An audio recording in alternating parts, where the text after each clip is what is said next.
Hello बच्चों, मैं आपका आरके सर। आज अपन एक सीरीज है अपना जेईई मेंस 2025 का रीस्टार्ट 2.0।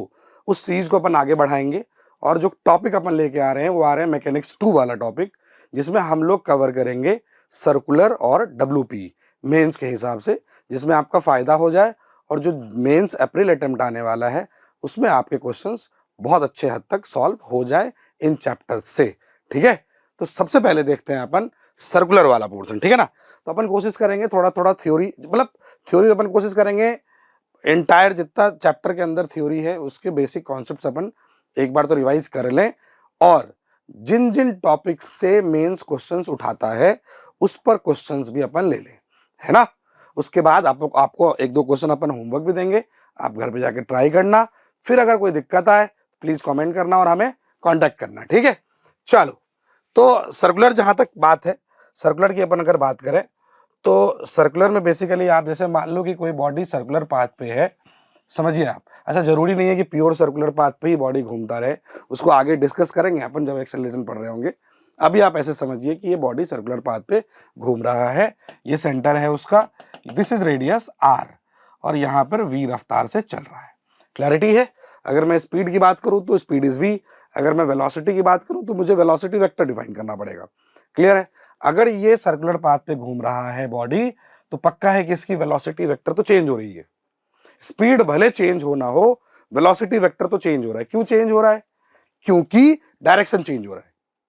आप जरा लॉजिकली सोचिए, अगर अभी यहां है, हो सकता है थोड़ी देर के बाद ऐसे हो जाए, हो सकता है थोड़ी देर के बाद ऐसे हो जाए। क्लियर है। तो क्या चेंज हो रहा है इसमें? क्या डायरेक्शन चेंज हो रहा है? डायरेक्शन चेंज हो रहा है, तो वेलोसिटी तो चेंज हो रहा है 100%। और वेलोसिटी अगर चेंज हो रहा है तो एक्सेलरेशन तो है, जिसको अपन एक्सेलरेशन वाले पार्ट में बहुत अच्छे से कवर करेंगे। ठीक है। हो सकता है कि 10 मीटर पर सेकंड से ही घूमता रहे, फिर भी वेलोसिटी वेक्टर चेंज हो रहा है, स्पीड चेंज नहीं हो रहा, बट डायरेक्शन चेंज हो रहा है। क्लैरिटी है। तो जरूरी नहीं है कि हमेशा प्योर सर्कुलर मोशन ही रहे, अपन हो सकता है कोई कर्व पाथ पे भी हो सकता है बॉडी, कोई कर्व पाथ पर भी हो सकता है बॉडी। तो किसी इंस्टेंट पर वो एक सर्कुलर पाथ में घूमना चाह रहा है। जैसे अगर अपन इस वाले पार्ट पे बात करें तो हो सकता है यहाँ एक अपन इमेजिनरी सर्कल बनाए तो इस वाले सर्कुलर पाथ का एक पार्ट पे घूम रहा हो बॉडी, और यहां भी अगर आप ढंग से देखोगे तो वेलोसिटी का डायरेक्शन चेंज हो रहा है। क्लैरिटी है। तो सर्कुलर में एक बात तो पक्का है कि वेलोसिटी वेक्टर का डायरेक्शन चेंज हो रहा है भाई साहब, स्पीड भले ही चेंज होना हो, और नेट वेलोसिटी में अगर डायरेक्शन भी चेंज हो रहा है तो एक्सेलरेशन है। तो आप ये मन में रखेंगे कि बॉडी अगर सर्कुलर पाथ पर है तो एक्सेलरेशन तो है, नॉन एक्सेलरेटेड तो बिल्कुल नहीं है, ये ध्यान रखेंगे आप। क्लियर है। अब कुछ कुछ छोटी छोटी बातें फटाफट रिवाइज कर लेते हैं अपन। अगर बॉडी मान लो ए पॉइंट से बी पॉइंट पे चला गया और ये थीटा एंगल घूम गया सेंटर के हिसाब से, इस थीटा को बोलते हैं अपन एंगुलर डिस्प्लेसमेंट। क्या बोलते हैं? Angular displacement. ठीक है। चलो भाई साहब और आगे देखो थोड़ा सा।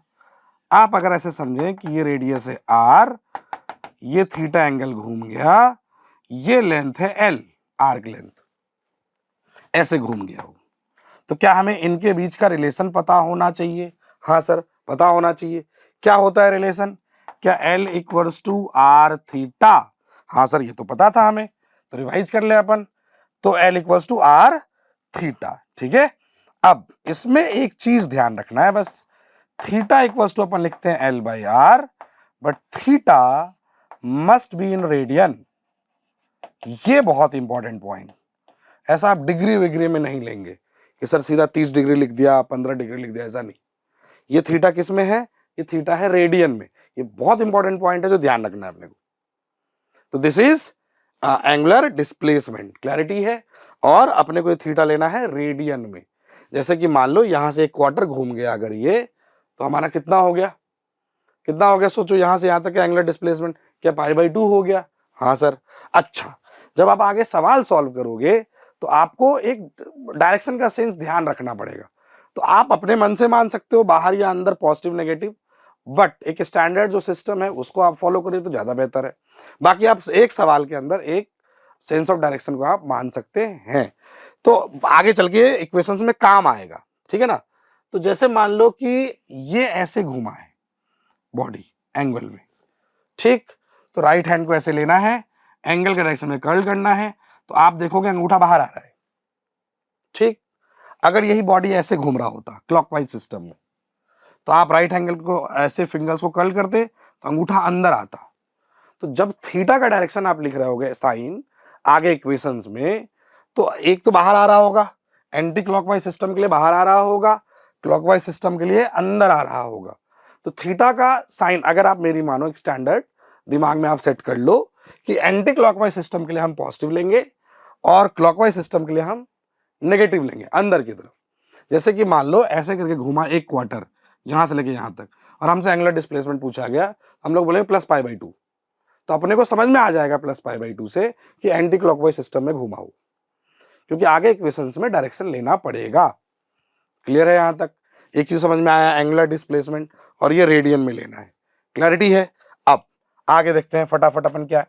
देखो कुछ कुछ चीजें और है जो अपने को ध्यान रखना पड़ेगा।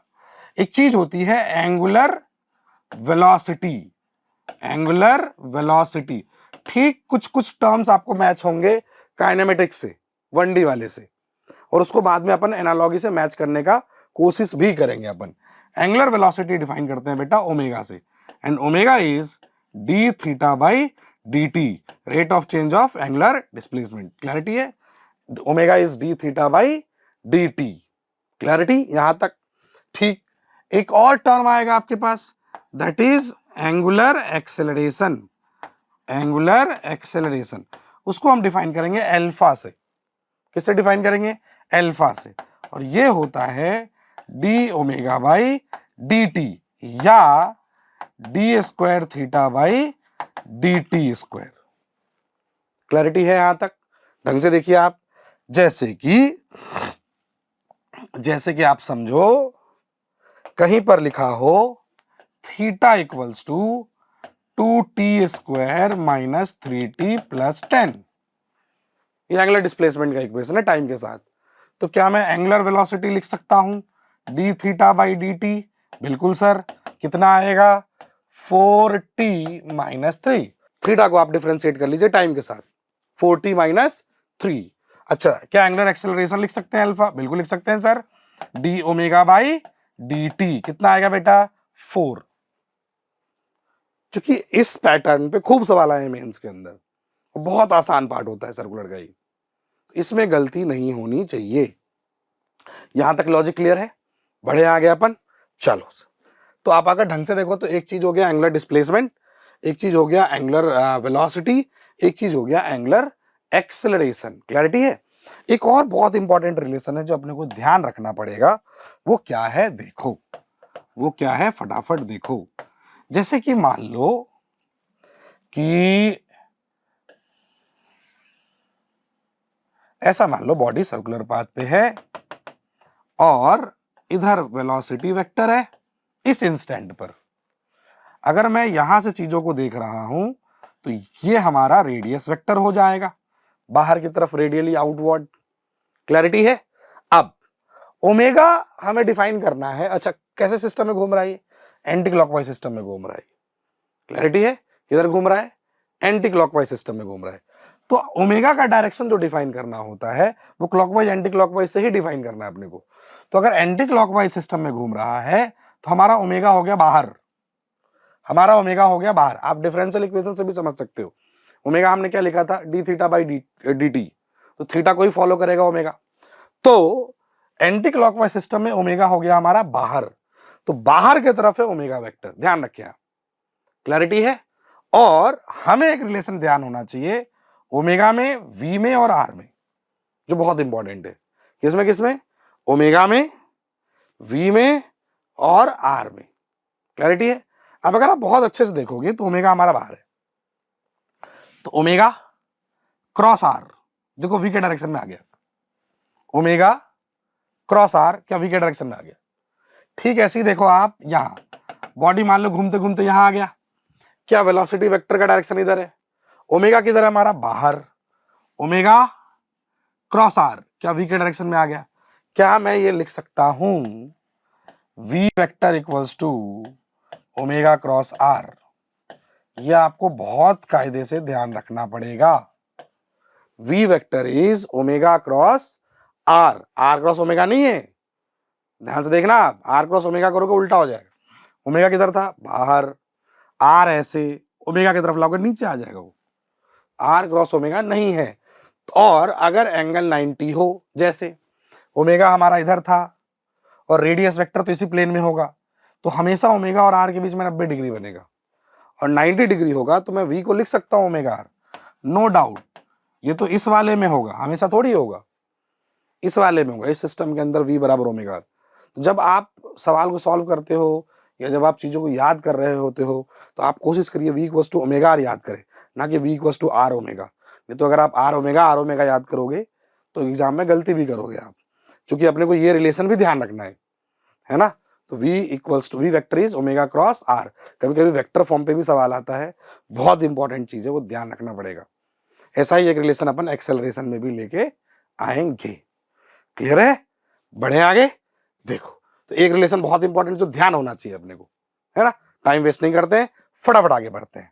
ठीक है, अब क्या सर, अपने को एंगुलर वेलोसिटी थोड़ा थोड़ा समझ में आया, एंगुलर डिस्प्लेसमेंट रिवाइज हो गया, अपने को डायरेक्शन में ओमेगा आर और वी का क्रॉस प्रोडक्ट का रिलेशन भी समझ में आ गया, डायरेक्शन के साथ तीनों का।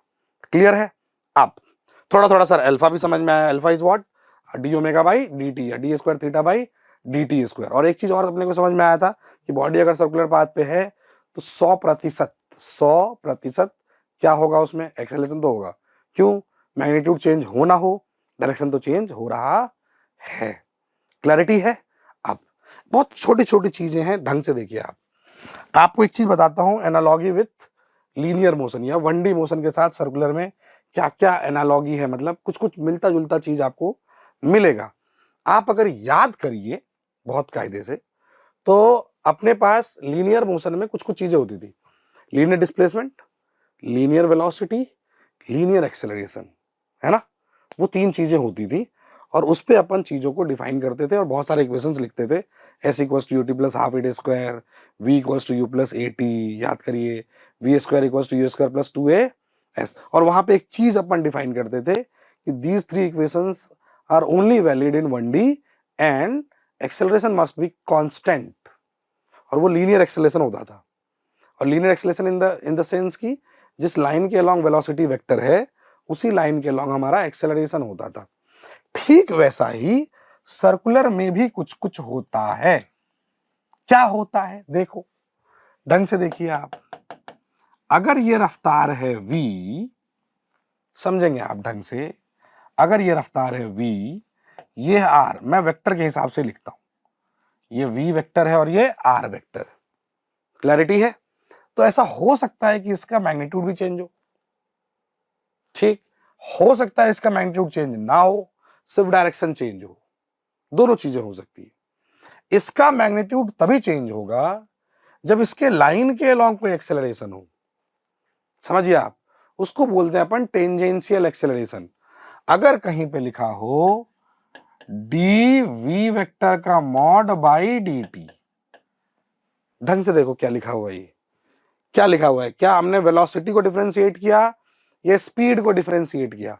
अगर आप बहुत कायदे से देखोगे तो हम स्पीड को डिफरेंशिएट कर रहे हैं, rate of change of speed, this is rate of change of speed, और इसी को बोलते हैं हम लोग टेंजेंशियल एक्सेलरेशन। बहुत इंपॉर्टेंट है।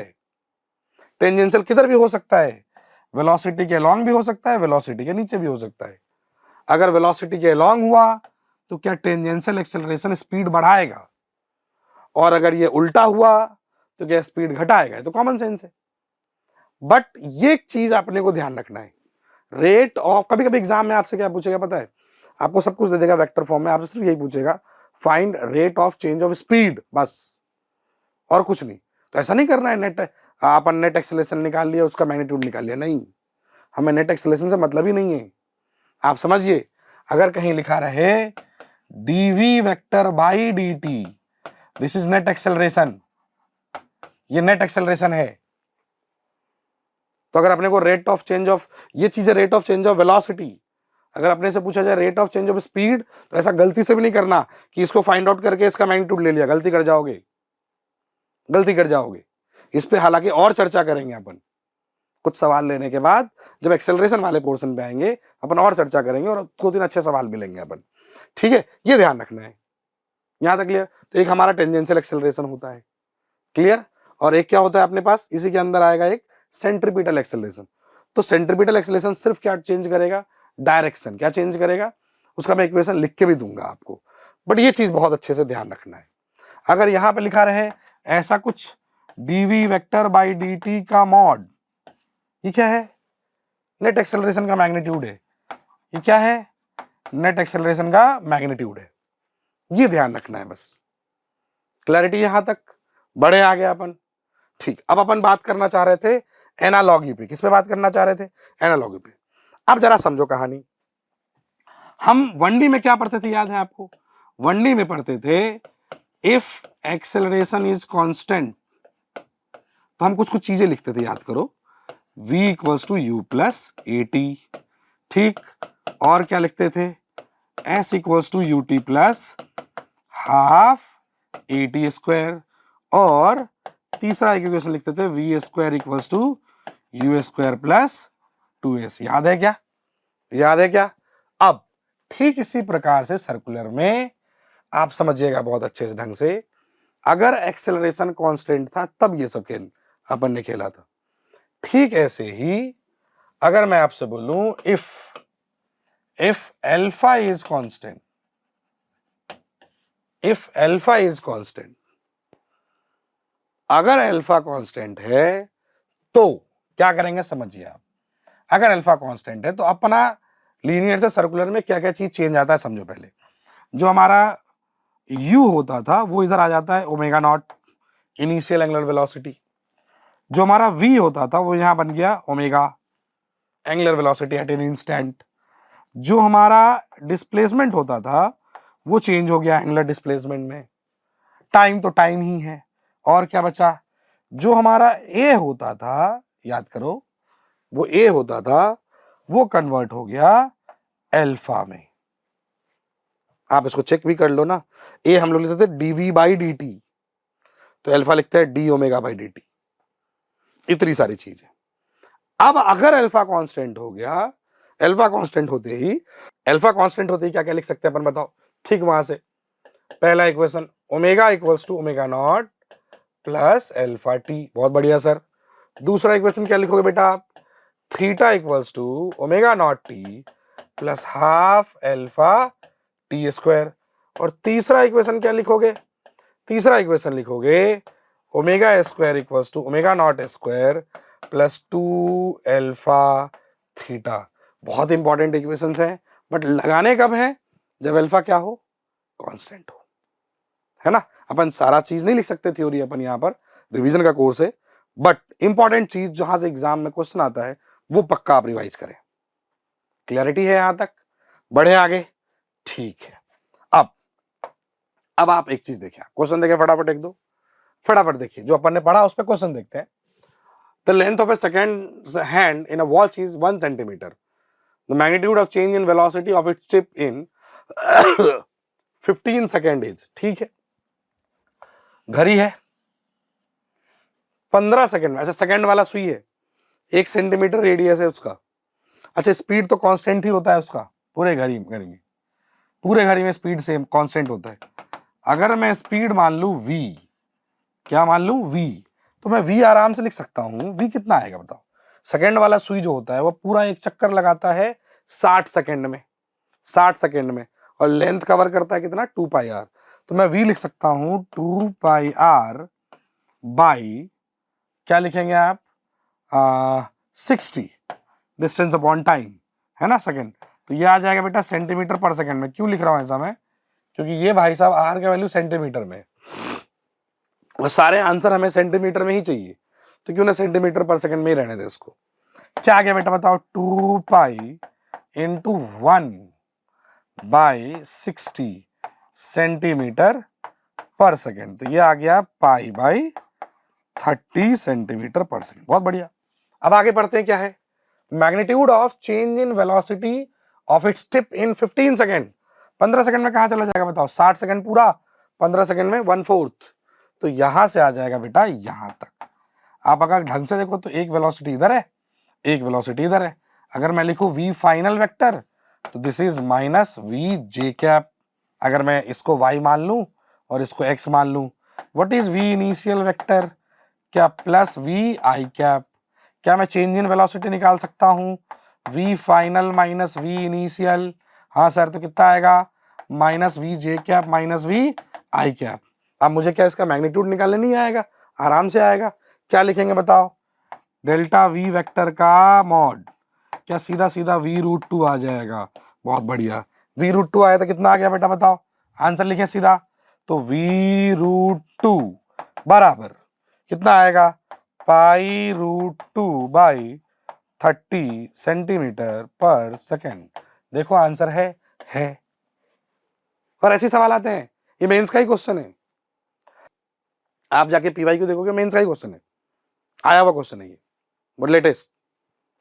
ठीक है बेटा, बढ़े आगे। चलो देखो और कुछ देखते हैं अपन, क्या है ये। The angular speed of a truck wheel is increase from 900 RPM to 2460 RPM. अच्छा, एक नया वर्ड आ गया, RPM, revolution per minute, revolution पर चक्कर प्रति मिनट, है ना। एक मिनट में इतना चक्कर लगा रहा है ये। तो आरपीएम से जब आरपीएस में जाना हो तो तरीका सिखाता हूं मैं। आप ऐसे सोचो ना, रिवॉल्यूशन पर मिनट ऐसे लिखा होता है ना, मिनट को सेकंड में कन्वर्ट करो तो आप 60 से मल्टीप्लाई करोगे मिनट को सेकंड में कन्वर्ट करने के लिए। तो बेसिकली पूरा का पूरा टर्म क्या हो जाएगा, 60 से डिवाइड हो जाएगा। तो एक चीज ध्यान रखना है अपने को कि आरपीएम से अगर आरपीएस में जाना है तो हमें 60 से डिवाइड करना है। तो एक चीज ध्यान रखेंगे आप, 1 रिवॉल्यूशन पर मिनट, है ना, या आरपीएम इक्वल्स टू क्या लिखोगे, हाँ क्या इसको 60 से डिवाइड कर दें पक्का। जैसे आप ऐसे सोचो ना, मैं डायरेक्ट सवाल पे आता हूं, उससे फॉर्मूला भी रिवाइज हो जाएगा आपका। जैसे आप देखो, आप जैसे लिखा हुआ है 900 आरपीएम, तो इसको मैं ऐसे भी लिख सकता हूं 900 बाई 60 आरपीएस, रिवॉल्यूशन पर सेकेंड, आराम से लिख सकते हो। 1 आरपीएम इज 1 बाई 60 आरपीएस। क्योंकि स्टैंडर्ड यूनिट्स में रखना है, टाइम सेकंड में दिया हुआ है, तो मिनट में खेल ही नहीं सकते अपन। तो अब अपने पास क्या क्या चीज पता है मुझे बताओ। ये तो रिवॉल्यूशन पर मिनट या रिवॉल्यूशन पर सेकंड हो गया, इसको फ्रीक्वेंसी बोलते हैं अपन। क्या बोलते हैं, फ्रीक्वेंसी या रिवॉल्यूशन पर मिनट। तो आप ऐसा सोचो ना कि मुझे तो ओमेगा चाहिए फॉर्मूले के लिए, तो ओमेगा का फॉर्मूला होता है 2 पाई एफ। क्या होता है, 2 पाई एफ। इसको आप वही आरपीएम या आरपीएस में लिखेंगे, आरपीएम या आरपीएस में लिखेंगे, है ना, यूनिट चेंज करने के बाद उसके हिसाब से यूनिट डिसाइड हो जाएगा। तो मैं अगर ओमेगा नॉट लिखूं तो ओमेगा नॉट कितना लिखूंगा, 900 बाई 60, अब तो रेडियन पर सेकंड में आ जाएगा, ये रेडियन पर सेकंड में आ जाएगी, इनटू सॉरी ये तो फ्रीक्वेंसी की बात हो गई, इनटू 2 पाई, अब रेडियन पर सेकंड, है ना, अब रेडियन पर सेकंड। अब ये भी जस्ट लिखा omega equals to 2 pi F.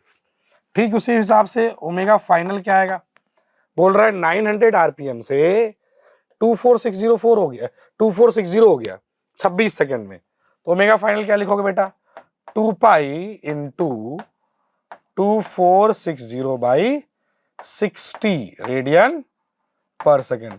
तो हमने सवाल से ये आरपीएम वाला डेटा उठाया, उसको आरपीएस में कन्वर्ट करा, फिर वहां से ओमेगा लिखा, पहला स्टेप। अब कितने टाइम में हुआ है ये कहानी, ये हुआ है 26 सेकंड में, डेटा लिख लिया हमने। एक वर्ड लिखा हुआ बेटा, assuming the acceleration to be uniform. अपने को याद आया एनालॉजी कि जब भी अपन एक्सेलरेशन यूनिफॉर्म लेंगे तो हम वो फॉर्मूला लगा सकते हैं आराम से, 3 इक्वेशंस, है ना, वो चमत्कारी 3 इक्वेशंस। तो आप बोल रहा है the number of revolutions by the truck engine during this time, इतने टाइम में कितने चक्कर लगा लिया उसका पहिया, ट्रक इंजन ने कितना चक्कर लगाया, वो पूछा आपने। ठीक है, अब क्या करें अपन, अपने को टोटल चक्कर निकालना है तो अपने को थीटा चाहिए, कितना एंगल घूम गया वो पता लगाना है। अगर मान लो वो आया, लेट सपोज मैं बोल रहा हूं, जैसे कि मान लो आया 8 पाई, तो मैं उसको 2 पाई से डिवाइड करूंगा तो नंबर ऑफ चक्कर आ जाएगा, एक चक्कर में 2 पाई एंगल। तो मुझे चाहिए थीटा, कैसे भी करके। अब उन इक्वेशंस को दिमाग में याद करिए, थीटा कैसे निकालेंगे। डायरेक्ट आपको यहाँ 3 को यूज करके थीटा नहीं आएगा, तो आपको सबसे पहले कुछ अल्फा अल्फा निकालना पड़ जाएगा।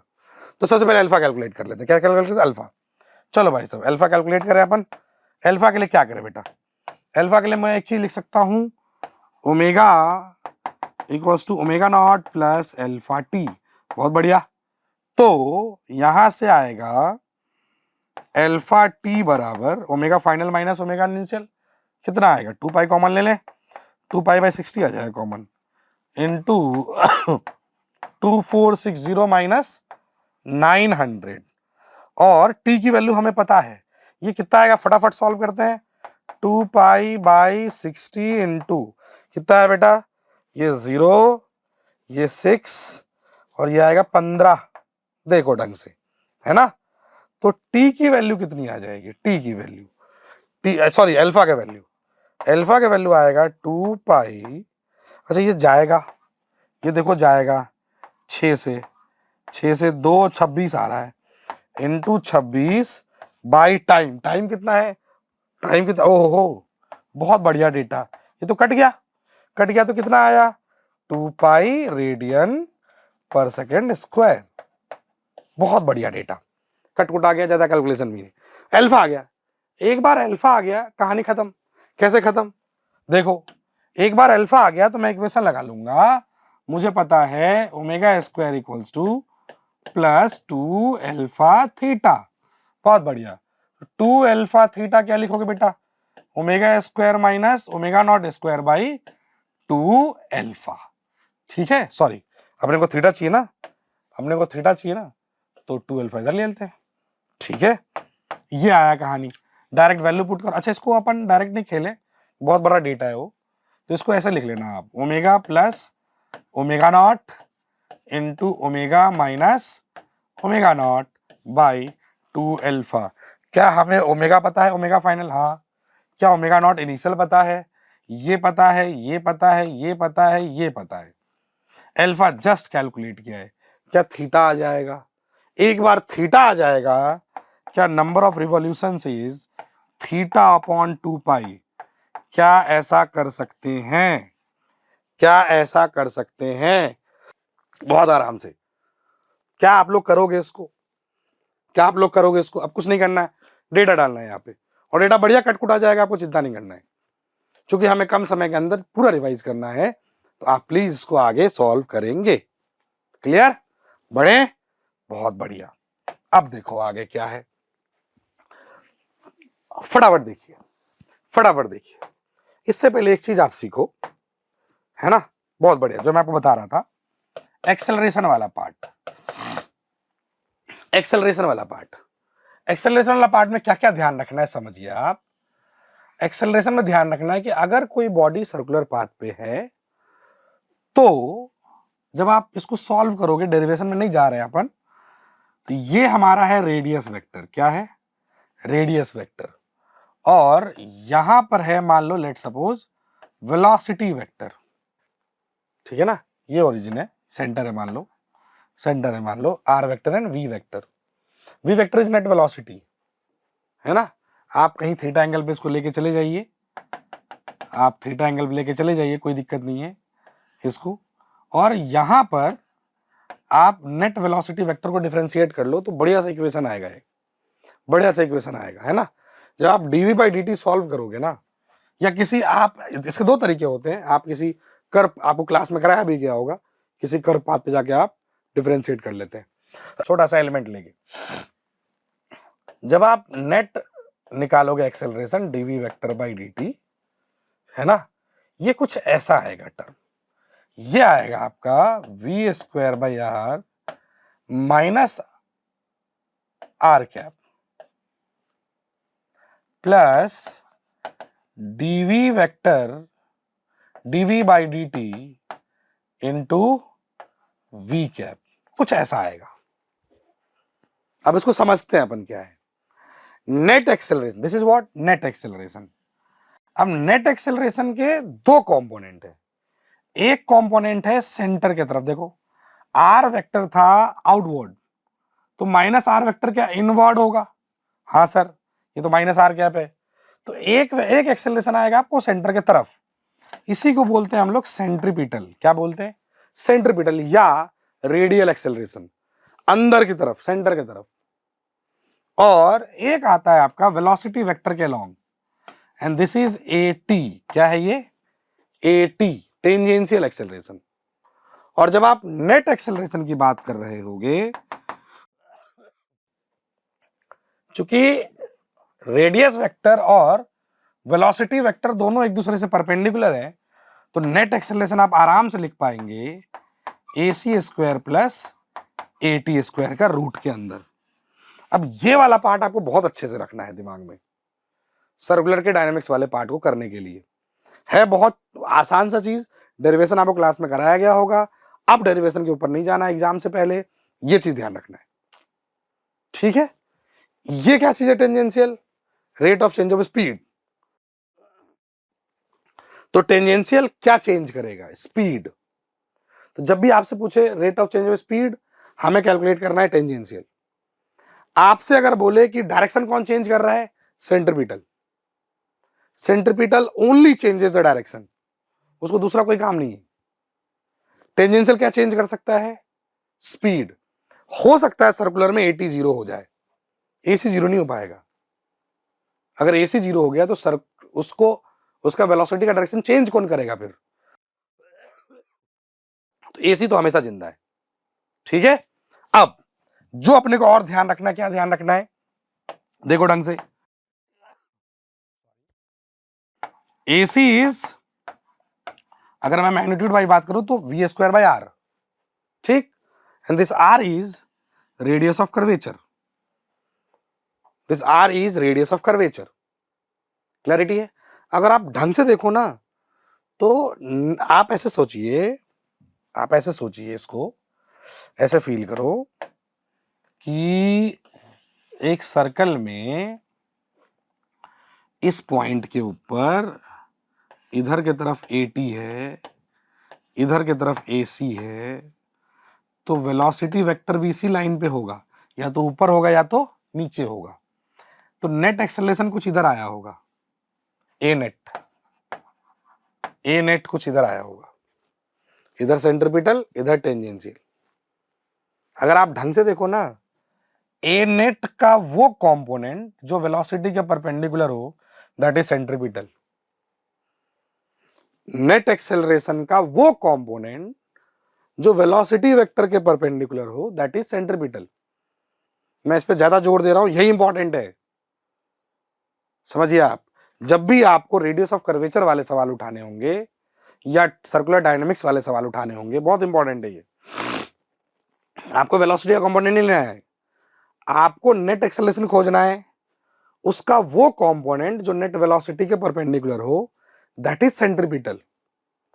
और नेट एक्सेलरेशन का वो कंपोनेंट जो वेलोसिटी वेक्टर के अलोंग हो, दैट इज टेंजेंशियल। ये ध्यान रखना है बस, ठीक? अब समझिए अब आगे कहानी क्या है। तो अपन जैसे मान लो ये कोई कर्व पाथ है, बॉडी इस पे मूव कर रहा था, ऐसे समझिए आप, और इसकी वेलोसिटी वेक्टर है इधर, ऐसे समझिए, और नेट एक्सेलरेशन है इधर। ये नेट एक्सेलरेशन की बात कर रहा हूं मैं, नेट एक्सेलरेशन, इसका मैग्नीट्यूड मान लेते हैं अपन ए नॉट, ऐसे समझो आप, और ये एंगल है थीटा, समझिएगा, बहुत इंपॉर्टेंट कॉन्सेप्ट। ये एंगल है थीटा, तो इधर वाला कंपोनेंट क्या आएगा बेटा? ए नॉट कॉस थीटा, और इसका परपेंडिकुलर क्या आएगा? A naught sine theta. This part is centripetal and this part is tangential. हालांकि इस वाले केस में tangential is along the direction of velocity vector, तो स्पीड बढ़ रहा होगा। क्लैरिटी है? तो अगर आपसे पूछा जाए व्हाट इज टेंजेंशियल, तो आप लिखोगे AT बराबर dV by dt, sorry AT बराबर, वैल्यू लिख लेते हैं अपन, AT बराबर ए नॉट कॉस थीटा, और AC की वैल्यू चाहिए तो ए नॉट साइन थीटा, और इस AC को लिखेंगे वी स्क्वायर बाई आर, वहां से आएगा रेडियस ऑफ कर्वेचर। ये कॉन्सेप्ट ध्यान रखना है। क्लियर? बढ़े आगे आप? बढ़िया। देखो आप इस पे क्वेश्चंस है ना, फटाफट देखो आप। आइए, है ना, डायनेमिक्स वाले पोर्शन से फटाफट क्वेश्चंस देखते हैं बेटा। कुछ क्वेश्चन आपको होमवर्क भी देंगे। A particle is moving with uniform speed along the circumference of a circle of radius R under the action of a central fixed force F which is inversely proportional to r cube. क्या बोल रहा है देखो, बोल रहा है एक circular motion है, वो इस फोर्स के एक फोर्स है और force is inversely proportional to R cube. ये फोर्स है जो सर्कल में घुमा रहा है, तो लिख लेते हैं F equals to let suppose k times by R cube, क्योंकि इनवर्सली प्रोपोर्शनल है।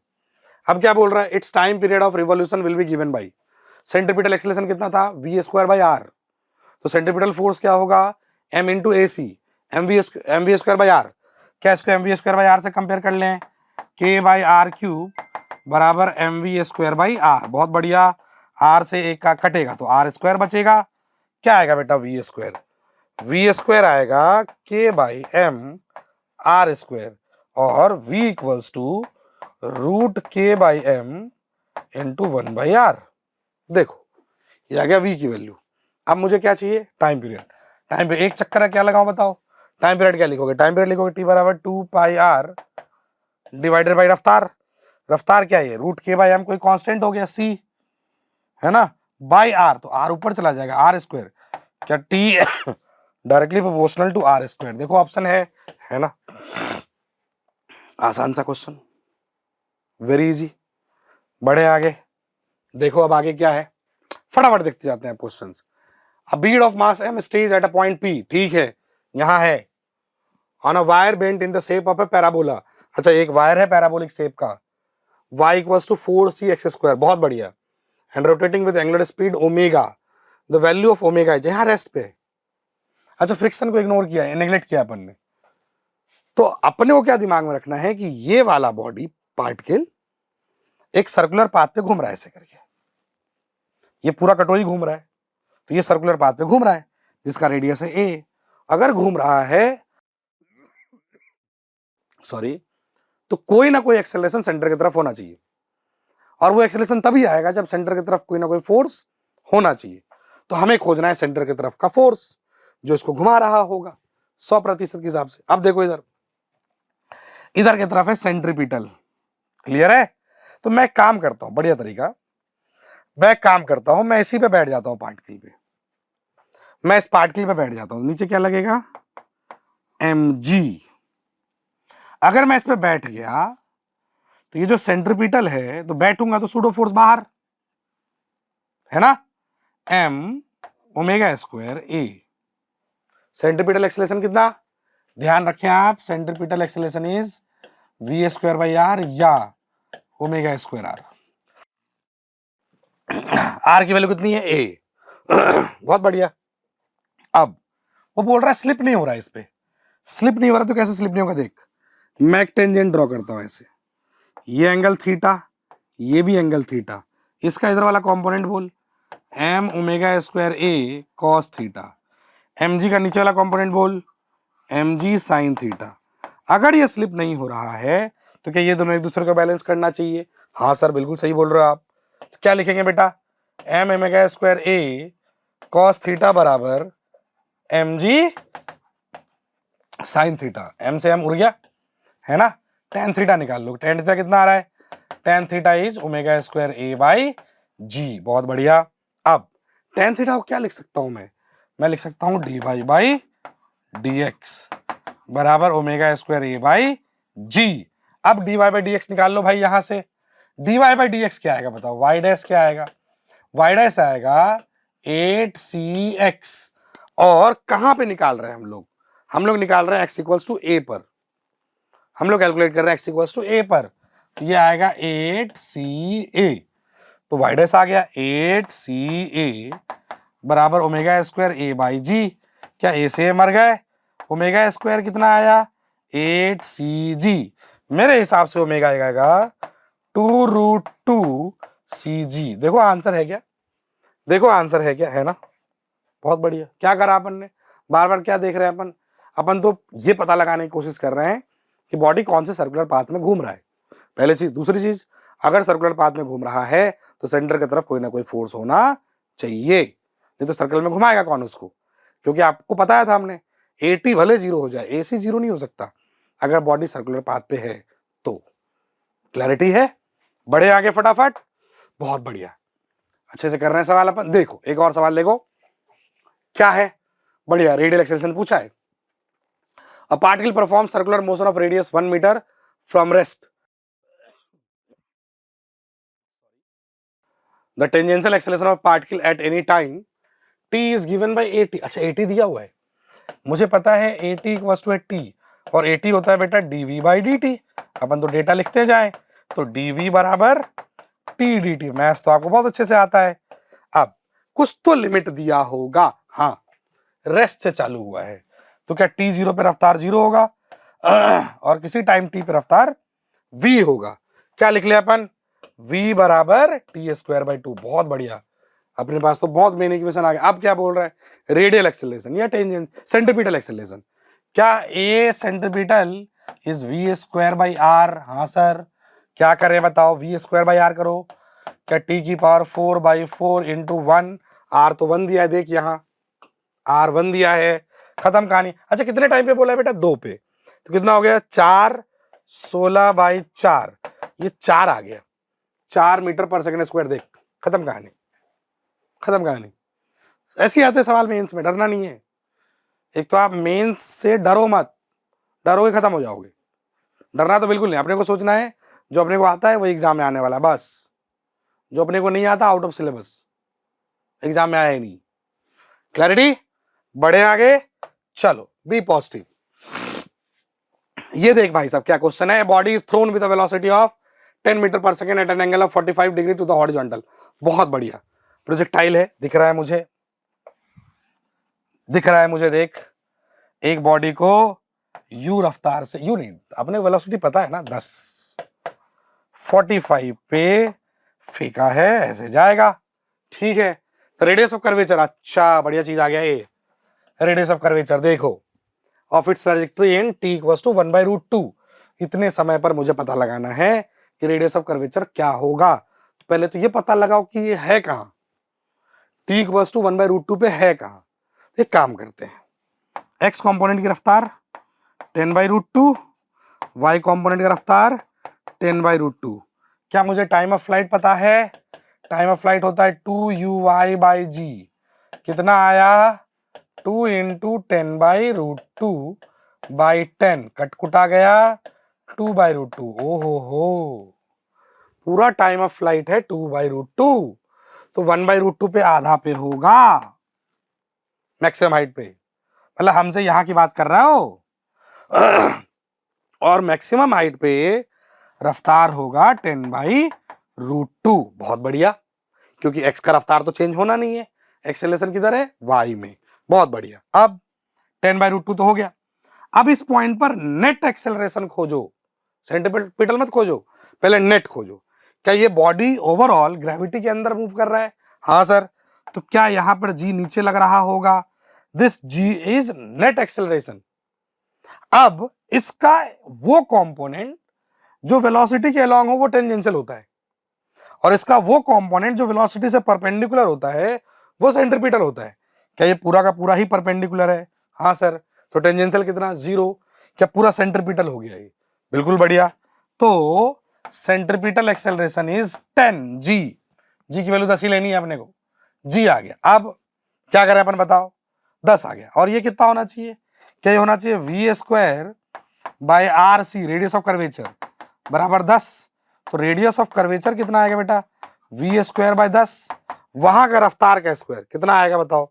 वहां का रफ्तार का स्क्वायर इज 100/2, और नीचे 10, 0 0, ये 5 आ गया। देख 5 है क्या अपने पास? है ना, खत्म, सिंपल। एक और क्वेश्चन कराता हूं तुम्हें रेडियस ऑफ कर्वेचर का, देख एक और कराता हूं, देख, है ना, वो तो अपन ने मैक्सिमम हाइट पे ले लिया था। एक और करो जनरल, बढ़िया सवाल।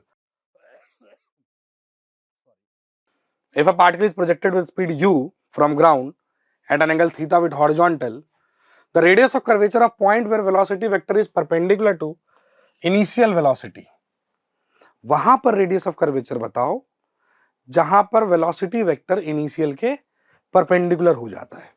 ठीक है सर, देखते हैं डायग्राम पहले बना लें अपन, चीजों को तो बाद में देखेंगे। ठीक है, ऐसा हमने माना कि u इधर है, ये प्रोजेक्टाइल है, अपने को वो पॉइंट खोजना है जहां रफ्तार परपेंडिकुलर हो जाए। देखना भाई साहब मैंने कैसे बनाया डायग्राम, ये इंपॉर्टेंट है। मैंने इनिशियल वेलोसिटी वेक्टर पे ही एक परपेंडिकुलर लाइन ड्रॉ कर दिया, ये जहां भी टच करेगा क्या वहां का वेलोसिटी अपने आप इनिशियल के परपेंडिकुलर हो गया। देखो अब आगे क्या दिमाग लगाएं, क्या ये एंगल थीटा दिया हुआ है क्वेश्चन में, बहुत बढ़िया। ये 90 है तो कितना होगा बेटा, ये क्या दिस इज 90 माइनस थीटा, बहुत बढ़िया। इस पॉइंट की बात करना है अपने को, एक लाइन यहां हॉरिजॉन्टल ड्रॉ करो, एक वर्टिकल ड्रॉ करो। ये 90 माइनस थीटा, तो क्या ये भी 90 माइनस थीटा, बहुत बढ़िया। ठीक, अपने को एक चीज पता है कि साहब एक्स में तो वेलोसिटी चेंज होना नहीं, क्योंकि एक्सेलरेशन तो वाई में है। इनिशियल वेलोसिटी इधर कितना है, u cos थीटा, इधर कितना है, u sin थीटा। अगर यहां की रफ्तार v मानते हैं तो v cos 90 minus theta is v sin theta, है ना। तो मैं तो लिख सकता हूं v sin थीटा बराबर u cos थीटा, और यहां से v बराबर आएगा u cot थीटा। इसको पटक के रख लेते हैं अपन यहां। जिस इंस्टेंट पे पूछा गया वहां का रफ्तार कितना है, v बराबर u cot थीटा। अब बढ़िया से देख लो डायग्राम, सॉरी आप बढ़िया से डायग्राम देख लीजिए आप। ठीक है, अब देखो अब क्या है, अब क्या है देखो, अब क्या करें अपन, तो काम करते हैं कि v निकला है। अब आपने को नेट एक्सीलरेशन की चर्चा करनी है, क्योंकि हम रेडियस ऑफ कर्वेचर तभी निकाल पाएंगे जब सेंट्रीपिटल लिख पाएंगे। नेट एक्सीलरेशन किधर होगा, क्या नीचे की तरफ, इधर की तरफ है g, इसको दूसरे कलर से कर लेते हैं अपन। हाँ ये है g, अरे g। अब हमें नेट एक्सेलरेशन का वो कंपोनेंट चाहिए जो वेलोसिटी के परपेंडिकुलर हो, नेट वेलोसिटी के। नेट वेलोसिटी इधर है, हमें इसका परपेंडिकुलर कंपोनेंट ये मिलेगा। ओके ठीक है, ये मिलेगा, क्लियर है। अब क्या करें भाई साहब, देखो क्या करें अपन, ये g है, ये 90 माइनस थीटा है, तो ये तो थीटा हो जाएगा, कितना हो जाएगा, थीटा।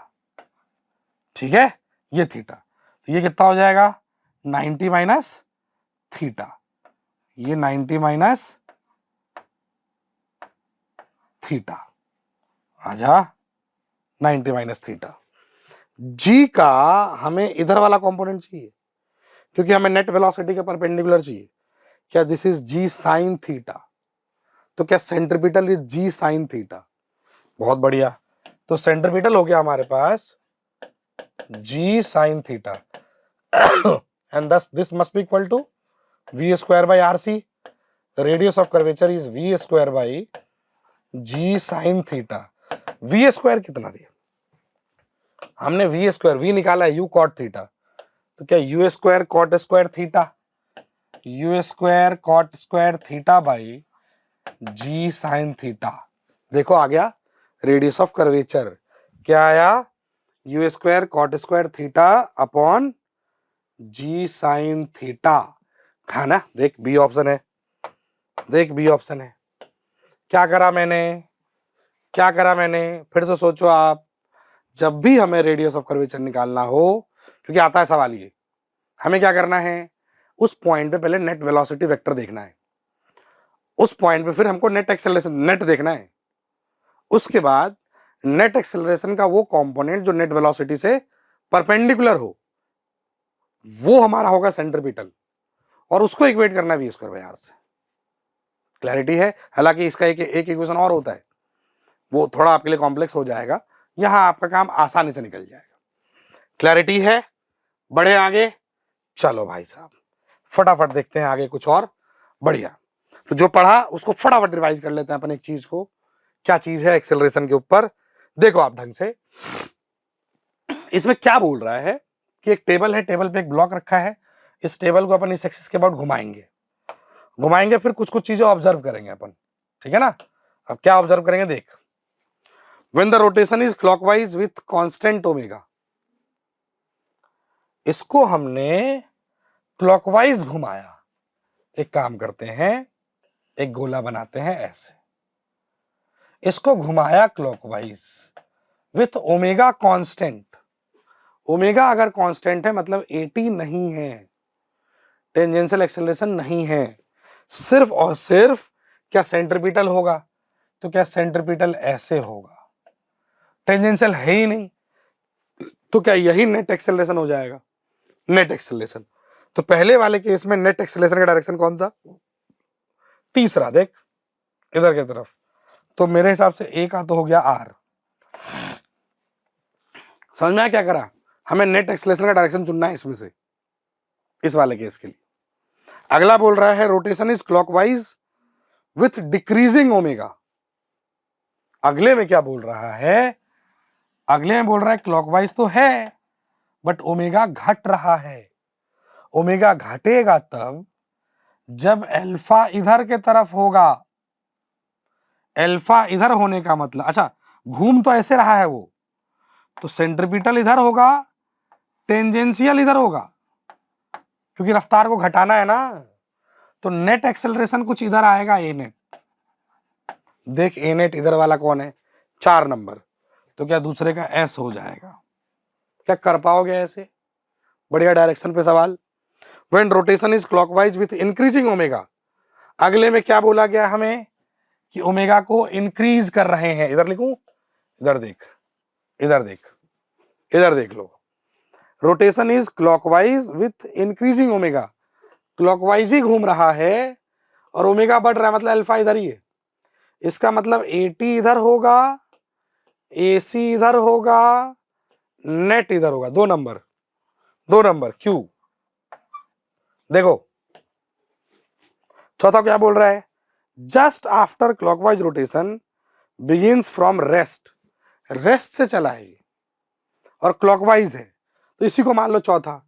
अगर रेस्ट से चला है तो इनिशियल ओमेगा नॉट तो 0 होगा ना, सोच के देख, इनिशियल ओमेगा नॉट तो 0 होगा, रेस्ट से चला है वो, और रेस्ट से चला है तो कुछ ना कुछ तो एक्सेलरेशन है, एंगुलर एक्सेलरेशन, तभी तो ओमेगा बढ़ा है। और अगर इनिशियल ओमेगा नॉट 0 है, इनिशियल वेलोसिटी 0 है, तो उस इंस्टेंट पर सेंट्रीपिटल 0 हुआ। सिर्फ और सिर्फ क्या है वहां पे, क्या टेंजेंशियल है, सिर्फ और सिर्फ टेंजेंशियल है, तो इधर की तरफ 80 होगा।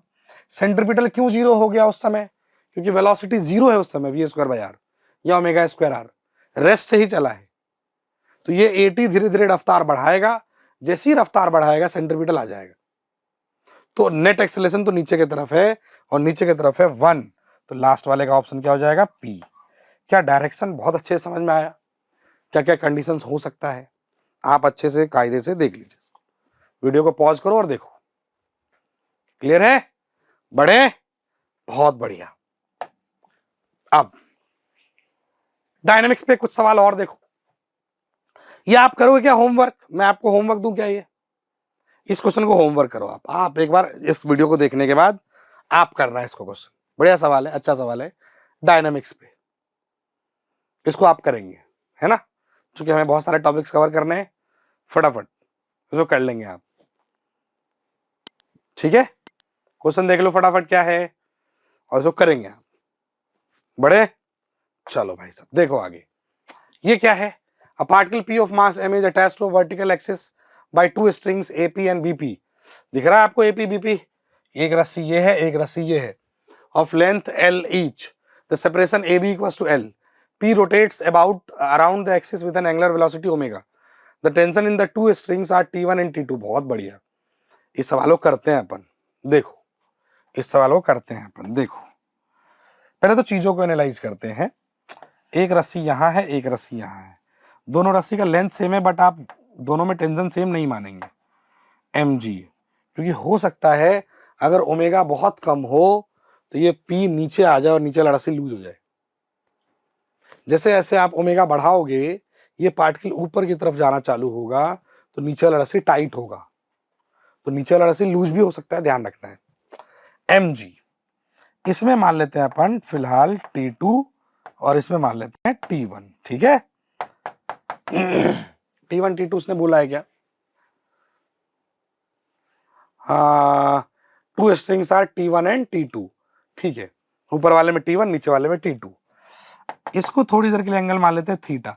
क्या थीटा का कोई डेटा दिया है क्या? देखो लेंथ सेम है, अच्छा इसका भी लेंथ सेम है, L ही है, तो ये L/2, ये L, sine theta is 1/2, 30 degree हो गया बेटा ये भी 30 और ज्योमेट्री से निकल आया है 30 डिग्री, ठीक है।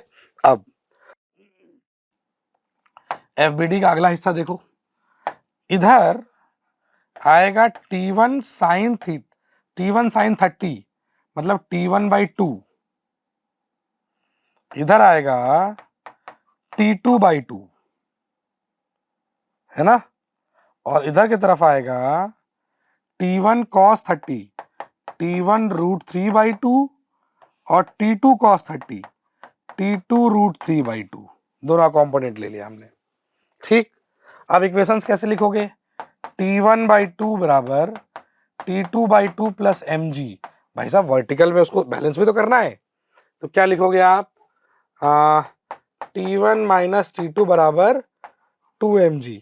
एक तो दिख रहा है मुझे कुछ दिख रहा है, ये T1 T2 तो बराबर है ही नहीं, कैसे हो सकता है? T1 T2 बराबर नहीं है, ठीक। तो एक इक्वेशन तो आ गया।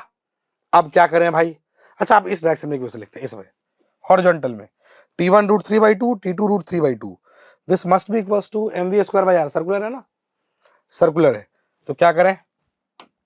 लिखते हैं अपन T1√3/2 प्लस T2√3/2 बराबर m⍵²r। r कितना है? r देखना पड़ेगा, ये तो है रेडियस, ये है रेडियस, ये l है, ये 30 है, तो l cos 30, L√3/2, ज्योमेट्री से आया L√3/2 रेडियस। ले भाई साहब ये तो मर गया, तो T1 प्लस T2 बराबर m⍵²l, क्या आया? m⍵²l। क्या ये ऑप्शन है अपने पास? देखो तो जरा, ये है ना, एक और मैच कर गया, तो पहला निपटा दिया हमने, गलत है, तीसरा वाला सही है, दूसरा सही है, चौथे को भी देख लेते हैं। चौथा क्या है बेटा? BP will remain taut only if omega greater than equal to √2gl। आप इसमें ये मत देखना मल्टीपल क्यों करा रहे हैं, आपको ये देखना है ये कॉन्सेप्ट बढ़िया समझ में आ जाए। मेंस में जरूरी नहीं कि मल्टीपल थोड़ी आता है उसमें, बट इसमें से कुछ भी एक कॉन्सेप्ट उठ के आ जाएगा आपके पास, है ना। अपन तो कॉन्सेप्ट रिवाइज करने आए। BP will remain taut if omega greater than equal to √2g/l। तो भाई साहब BP कब टाइट रहेगा, BP को देखना है। तो अपने पास दो इक्वेशन है, एक तो इक्वेशन ये है और एक इक्वेशन ये है, T1 minus T2 is 2mg, T1 minus T2 is 2mg। एक इक्वेशन और है, T1 minus T2 is 2mg। एक काम करते हैं अपन, पहले में से दूसरे को घटा लेते हैं, तो घटाओगे तो ये माइनस, ये प्लस, ये माइनस, तो क्या आएगा बेटा? खत्म। 2T2 बराबर m⍵²l माइनस 2mg, तो यहां से T2 आ जाएगा m⍵²l/2 माइनस mg। T2 को ग्रेटर देन इक्वल टू 0 करना है, T2 को क्या करना है? देखो अपने को ग्रेटर देन इक्वल टू 0 करना है, उसमें अपनी टेंशन है, ग्रेटर देन इक्वल टू 0 करना है, टाइट रहे, जस्ट टाइट रहे, तो 0 पॉइंट जस्ट टाइट रखने के लिए 0.00001, ये भी टेंशन हो सकता है, तो लगभग 0 लेना है अपने को, ठीक है। क्या आएगा? m⍵²l, अरे क्या हो रहा है ये, अपने काम करते हैं, अपन इसको ले जाते हैं अगले पेज पे, तो ये पर लिखेंगे this term must be greater than equal to 0, तो अपन लिखते हैं m omega square L by two minus M G greater than equal to 0। तो यहां से क्या आ जाएगा, एम तो गया काम से, omega square L by two greater than equal to g, और omega square greater than equal to 2g by l, और omega greater than equal to root 2g by l. आ गया कंडीशन। तो क्या वो भी आंसर सही है? हाँ सर।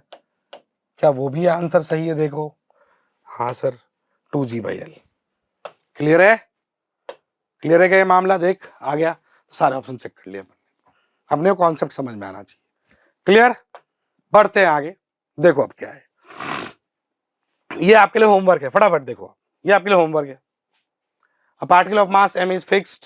एक स्प्रिंग है, उसको घुमाया गया, है ना, उसको घुमाया गया तो ये वाला पॉइंट बाहर की तरफ जाएगा, है ना, ये पॉइंट बाहर की तरफ जाएगा। तो बाहर की तरफ जाएगा तो क्या होगा, सोच, ये मान लो x बाहर की तरफ चला गया तो यहां आ गया, तो स्प्रिंग में फोर्स कितना जनरेट होगा, क्या kx, क्योंकि इलोंगेशन तो x ही है और आपने से इलोंगेशन पूछा है। बट रेडियस कितना हो गया, रेडियस हो गया l प्लस एक्स। तो आप इक्वेशन क्या लिखोगे, इक्वेशन लिखोगे kx बराबर m omega square l plus x. खत्म, यहीं से x आ जाएगा।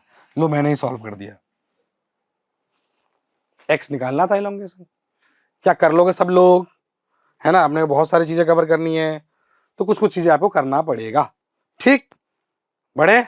अब उसके बाद आप देखो फटाफट, आपने क्या डेथवेल पढ़ा था, डेथवेल।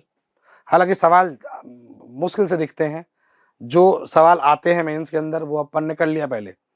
एक्सेलरेशन वाला पार्ट, काइनेमेटिक्स वाला पार्ट, डायनेमिक्स में बहुत बेसिक चीज ध्यान रखना है, एक्सेलरेशन वाला पार्ट, है ना।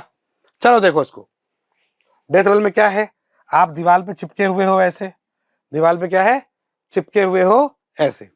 क्लियर? अब क्या करना है भाई साहब, तो आपको बचा के रखता है फ्रिक्शन। कैसे बचा के रखता है, देखो, नॉर्मल लगा इधर, सेंटर की तरफ का फोर्स कौन है, नॉर्मल, तो क्या n होना चाहिए m ओमेगा स्क्वायर r के बराबर। ठीक, अब इस नॉर्मल के चक्कर में फ्रिक्शन है, फ्रिक्शन कितना हो सकता है, मैक्सिमम एफ मैक्स हो सकता है mu into N, mu M omega square R. अब आप एफबीडी बनाओगे तो ऊपर लग रहा होगा फ्रिक्शन, नीचे लग रहा होगा mg। अगर इस इंसान को जीवित देखना चाह रहे हो आप, ऊपर वाला फ्रिक्शन इसको बैलेंस करना चाहिए। ठीक, अगर लिमिटिंग केस ही ले लें अपन, तो mu M omega square R must be equal to M G. M से एम गया, mu is G by omega square R. क्या कुछ दिख रहा है, क्या कुछ दिख रहा है? हाँ सर, इतना म्यू होना चाहिए। क्लियर है बेटा? क्या बताया मैंने शुरू से, क्या बताया मैंने, डायनामिक्स का सवाल सॉल्व करने के लिए आपको क्या करना पड़ेगा, डायनामिक्स का सॉल्व करने के लिए आपको एक्सेलरेशन पर ध्यान रखना है कि सेंटर की तरफ कौन सा एक्सेलरेशन है, और वहीं से खेल होगा पूरा। क्लियर? एक क्वेश्चन आपके लिए छोड़ के जाऊंगा, और ये बैंकिंग ऑफ रोड्स पे, बैंकिंग ऑफ रोड का फॉर्मूला है ये बेसिकली, आप प्लीज इसको घर पे डिराइव करेंगे। क्लियर है? अच्छे से, सर्कुलर में इससे ज्यादा आपको करने की जरूरत अभी नहीं है, नया कुछ पढ़ने की जरूरत नहीं है। क्लियर है? चलो इतना ही करेंगे।